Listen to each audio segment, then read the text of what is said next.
Autocombustão humana. Contexto histórico e relatos famosos. A ideia de que um ser humano poderia pegar fogo espontaneamente, sem uma fonte externa de ignição, remonta ao século XVII.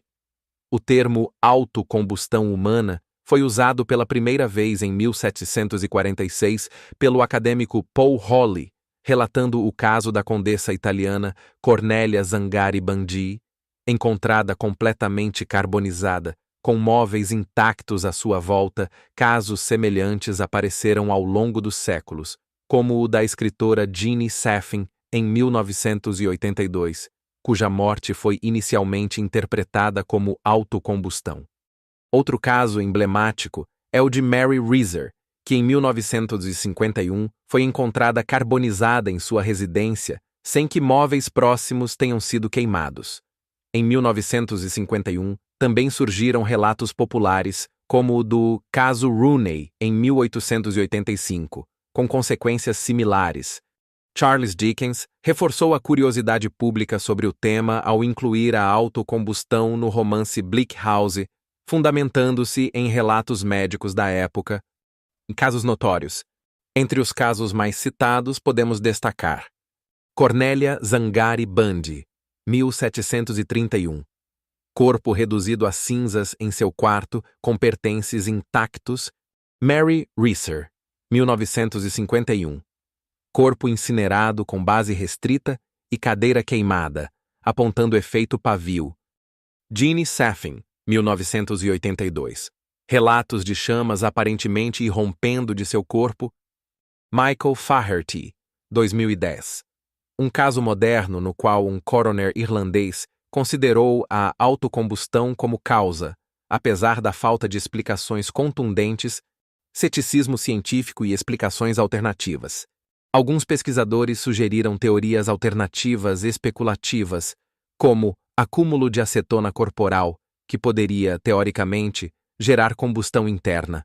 Já publicações recentes associaram o fenômeno à interação com partículas de matéria escura ou raios cósmicos de alta energia.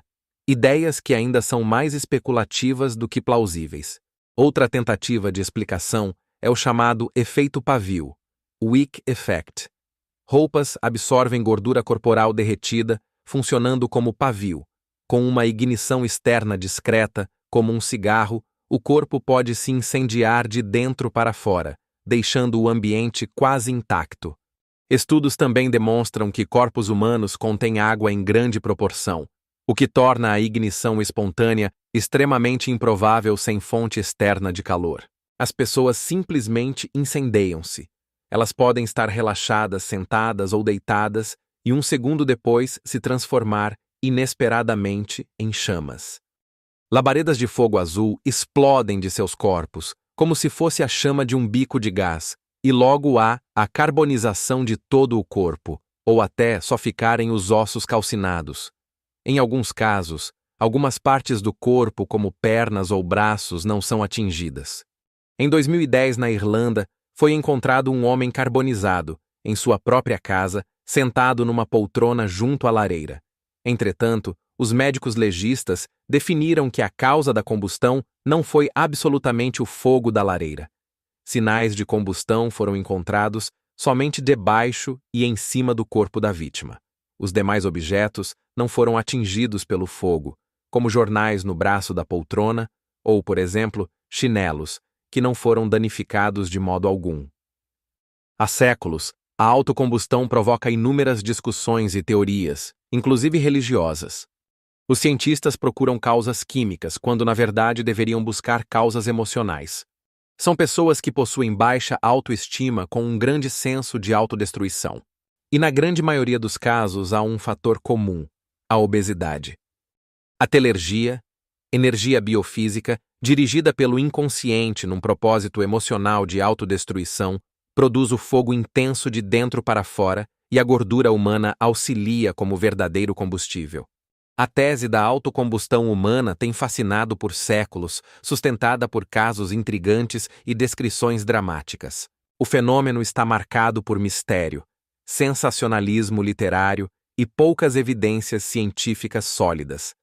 A verificação exige pesquisa rigorosa, consideração de causas naturais e principalmente considerar e estudar a telergia, renegada pelos céticos e cientistas ao campo supersticioso. A autocombustão é um fenômeno parapsicológico e, como tal, raro e de origem inconsciente.